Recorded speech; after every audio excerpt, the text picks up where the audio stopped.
Welcome to the Slop Farm. Enjoy the video.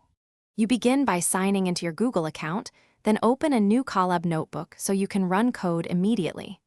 Choose Runtime Change Runtime Type and pick GPU or TPU if your task benefits from hardware acceleration. Name the notebook and confirm autosave to Google Drive. This ensures versions are preserved. Once done, create a first code cell, set the Python version explicitly, and run a simple print statement to verify the environment is live and responsive. Next, mount your Google Drive so you can read and write datasets directly. Run from Google. Colab import drive, then drive. Mount /content/drive. Install required libraries inline with pip install so the notebook environment has the dependencies.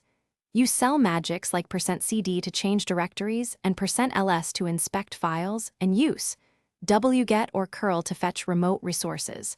As you run cells sequentially, keep outputs small and test critical functions. This helps. Finally, run the notebook from top to bottom to ensure state consistency, and save a copy in Drive or download the IPinBand Py files for backups and deployment. Share by adding collaborators or generating a link with controlled permissions so others can reproduce your work.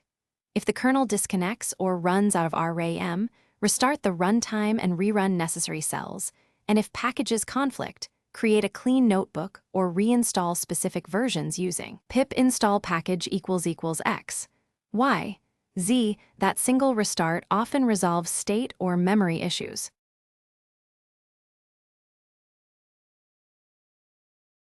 Thanks for watching. Consider subscribing if we helped you today.